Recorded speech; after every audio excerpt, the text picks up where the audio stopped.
गांव की पुरानी चाय की दुकान। शाम का समय है।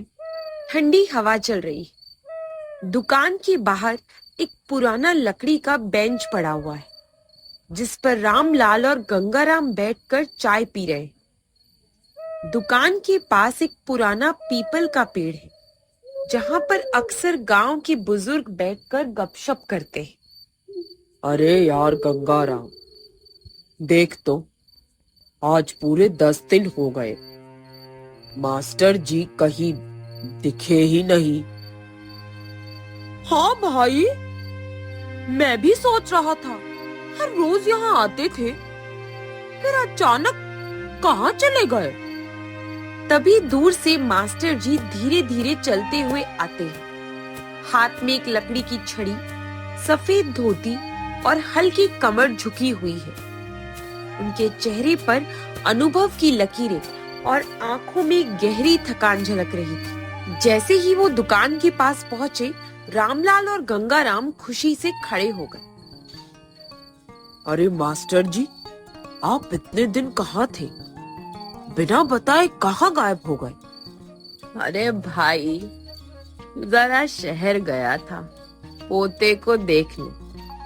अब उम्र हो गई है, सोचा उसे कुछ सीख दे आऊं।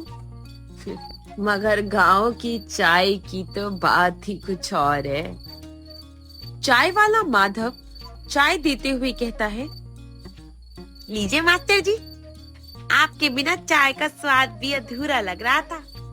चाय की पहली चुस्की लेते ही मास्टर जी ने चैन की सांस ली। मगर तभी रामलाल और गंगाराम के चेहरे पर अजीब सी बेचैनी दिखी। वो एक दूसरे की ओर देखने लगे। मास्टर जी ने भाप लिया, क्या हुआ? तुम दोनों इतने गंभीर क्यों हो?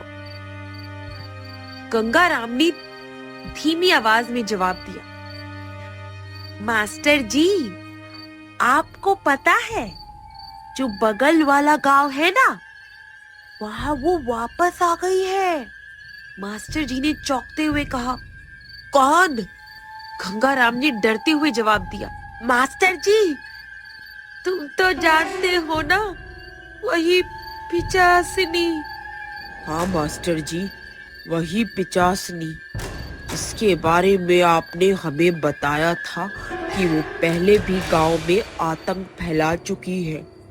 मास्टर जी ने गंभीर स्वर में जवाब दिया, अगर वो सच में वापस आई है तो गांव पर संकट के बादल मंडरा रहे हैं। लेकिन मास्टर जी, ये सच कैसे पता चलेगा कि वो पिचासनी है? ये पता लगाने के लिए हमें गांव जाना होगा और देखना होगा कि वहां क्या अजीब घटनाएं हो रही हैं। मास्टर जी, रामलाल और गंगाराम ने चाय खत्म की और अगले दिन बगल के गांव जाने की योजना बनाई।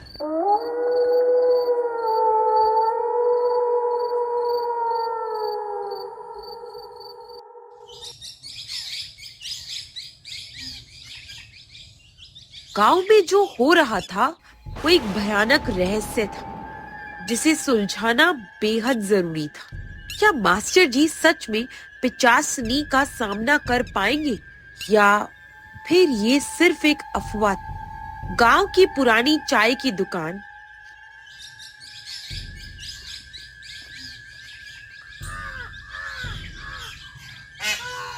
शाम का समय, ठंडी हवा चल रही थी। दुकान के पास जलता हुआ लालटेन हल्की रोशनी दे रहा था। रामलाल और गंगाराम अपनी चाय की प्याली पकड़े चुपचाप बैठे थे, जैसे किसी बात को लेकर चिंता में हो। गंगाराम, तुझे भी लगता है कि ये सच हो सकता है? भाई, मैं नहीं जानता, मगर जो कुछ हो रहा है वो अजीब जरूर है। रात में वो चीखे, पगडंडी पर दिखाई देने वाली परछाई, कुछ तो गड़बड़ है। तभी मास्टर जी की आवाज आई। वो धीरे धीरे अपनी छड़ी टेकते हुए दुकान की ओर बढ़ रहे थे। कि आंखों में थकान थी, लेकिन चेहरे पर वही पुरानी तेजस्विता बरकरार। क्या हुआ? तुम दोनों ऐसे क्यों बैठे हो जैसे कोई भूत देख लिया हो? रामलाल ने गंभीरता से कहा। मास्टर जी, मुझे तो बहुत डर लग रहा है। क्या हमें सही में वहाँ जाना चाहिए? मास्टर जी ने चौंकते हुए कहा। क्या मतलब? तुम लोग इतने डरपोक हो? चलो, कुछ नहीं होगा, हमें पता लगाना होगा, गंगाराम ने धीमी आवाज में कहा। मास्टर जी अगर कुछ हो गया तो हमें? तुम लोग बिना बात के डरो मत, चलो मेरे साथ। गंगाराम, बचा लियो भाई मेरे को। मगर मास्टर जी, हम लोग यहाँ से जाएंगे कैसे? क्योंकि बगल वाला गांव तो लगभग 5 से 10 किलोमीटर की दूरी पर है। हाँ हाँ मास्टर जी, ये बिल्कुल सही कह रहा है, और रात भी बहुत ज्यादा होने वाली है। अरे रामलाल और गंगाराम, पहले तो तुम लोग डरना बंद करो। हम लोग यहाँ से बगल वाले स्टेशन से रेलगाड़ी पकड़े और बगल वाले गांव में चलेंगे। दुकान के कोने में जलती लालटेन की लौ अचानक हल्की सी कांप गई, जैसे हवा में किसी अदृश्य ताकत ने हलचल कर दी। माधव, जो अभी तक ध्यान से उनकी बातें सुन रहा था, घबरा कर अंदर चला गया। मास्टर जी, देखा आपने? वो लालटेन अपने आप ही हिलने लग गई और धीरे धीरे बुझ रही है। और ये माधव कहाँ चला गया?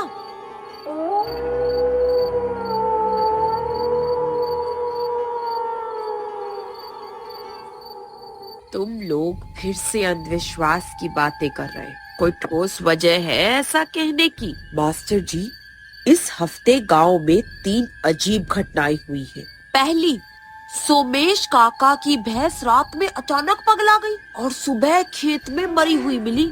दूसरी, हरीश का बेटा, जिसने आधी रात को कुएं के पास किसी औरत की परछाई देखी थी, अब तेज बुखार में पड़ा है और अजीब अजीब बातें कर रहा है।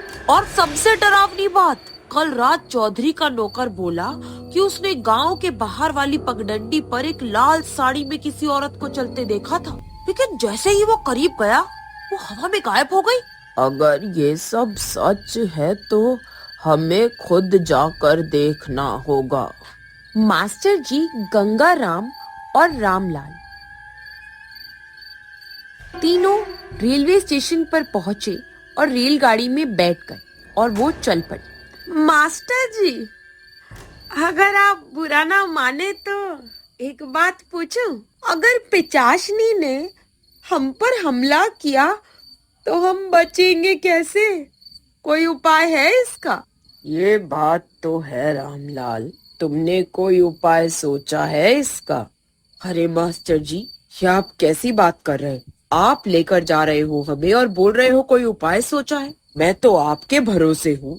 अच्छा ठीक है भाई, तुम लोग परेशान मत हो, मैं सब कुछ संभाल लूंगा। तुम लोग बस डरना बंद कर दो। कुछ समय बाद रेलगाड़ी चलते हुए अपने उस स्टेशन पर पहुंच गई, जिस स्टेशन का नाम था पिचाशनी, जहां पर मास्टर जी, रामलाल और गंगाराम को उतरना था। लेकिन सबसे घबराने वाली बात ये थी कि उनको पहुंचने में देरी हो गई और अंधेरा हो गया। जैसे ही वो स्टेशन पर उतरे, उन्हें बगल वाले गांव में जाने के लिए कोई भी सवारी नहीं मिली और ना कोई रिक्शा, ना कोई गाड़ी, कुछ भी तो उनको दूर दूर तक नहीं दिखाई दे रहा था।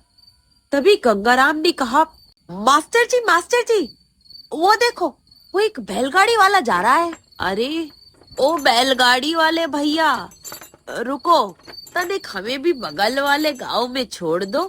जैसे ही बैलगाड़ी वाले ने उनकी आवाज सुनी, आ जाओ जल्दी से तुम सभी।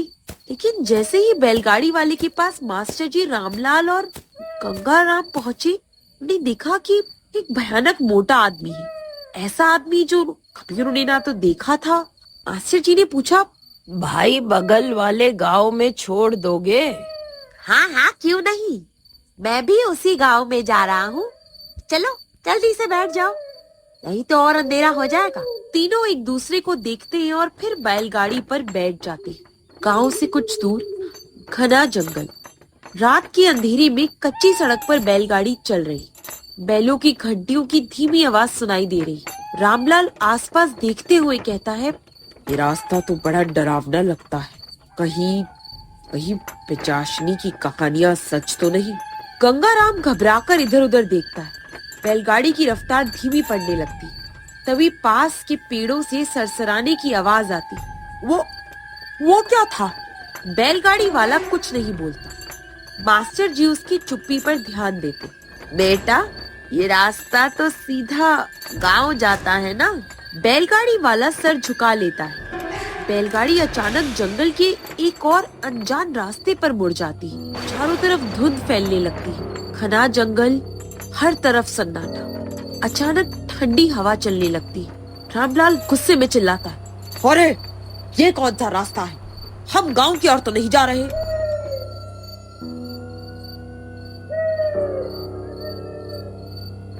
बैलगाड़ी वाला धीमे स्वर में कहता है, आपको नहीं जाना चाहिए था इस रास्ते। गंगाराम घबरा जाता है। वो बैलगाड़ी से उतरने की कोशिश करता है, लेकिन तभी अंधेरी में कुछ परछाइयां हिलती हुई दिखती हैं।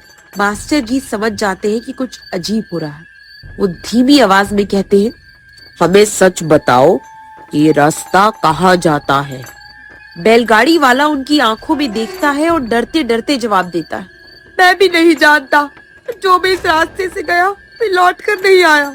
तभी अचानक बैलों के पैरों के पास एक रहस्यमयी रोशनी उठती है और पूरा जंगल एक अजीब सी आवाज से गूंज उठता है। जंगलों के बीचों बीच धुंध और ठंडी हवा से घिरा माहौल। बैलों के कदम अचानक रुक जाते। गंगाराम डर से कांपते हुए कहता है, ये सब क्या हो रहा है? वो रोशनी कहाँ से आ रही है? मास्टर जी चारों ओर नजर दौड़ाते। रोशनी जमीन से निकलकर हवा में लहराने लगती, मानो कोई छाया उस पर चल रही हो। शांत रहो, घबराने से हम और फंस सकते हैं। रामलाल बैलगाड़ी वाले का कंधा पकड़कर झकझोरता है। तूने हमें इस रास्ते पर क्यों लाया? सच बता, नहीं तो अच्छा नहीं होगा।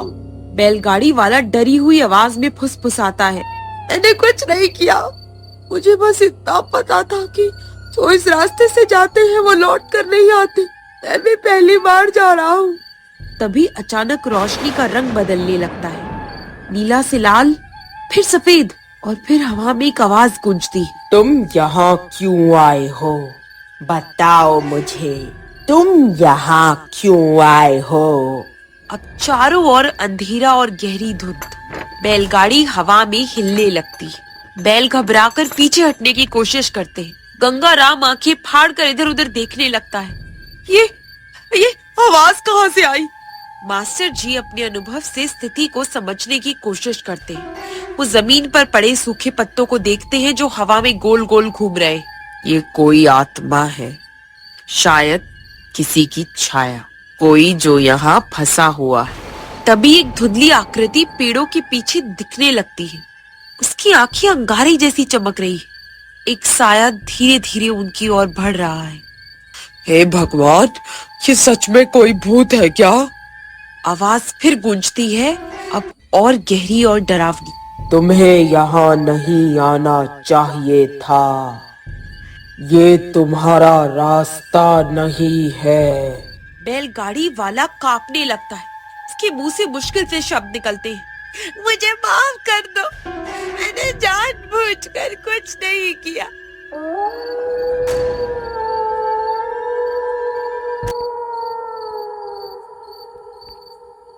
चारों लोग अब बैलगाड़ी से उतर चुके। हवा में अब भी सरसराहट और अस्पष्ट आवाजें। मास्टर जी अपनी लाठी जमीन पर पटकते हैं और आत्मविश्वास से बोलते हैं, जो भी हो सामने आओ। अगर तुम एक भटकती आत्मा हो तो हमें बताओ कि तुम्हें शांति कैसे मिलेगी। अचानक रोशनी एक जगह इकट्ठा होती है और उसमें से एक धुंधली आकृति उभरती है। वो एक बूढ़े आदमी की परछाई थी जो थकी हुई आंखों से उन्हें देख रही थी। सालों पहले मैं भी इसी रास्ते से गांव जा रहा था, लेकिन कुछ डाकुओं ने मुझे मार कर यहीं गाड़ दिया। जब तक मेरी हड्डियां सही जगह नहीं पहुंचती, मैं यहाँ अटका रहूंगा। गंगाराम और रामलाल भयभीत होकर मास्टर जी की ओर देखते। तो ये जगह शापित है, इसका मतलब हमें इसकी हड्डियां ढूंढनी होगी। आत्मा हल्के से सर हिलाती है। मास्टर जी गंभीर स्वर में कहते हैं, हम तुम्हारी मदद करेंगे, लेकिन हमें गांव सुरक्षित पहुंचना होगा। आत्मा उनकी बात सुनकर धीरे धीरे अदृश्य हो जाती और रास्ते पर से धुंध हटने लगती। बैल अब सामान्य हो गए थे।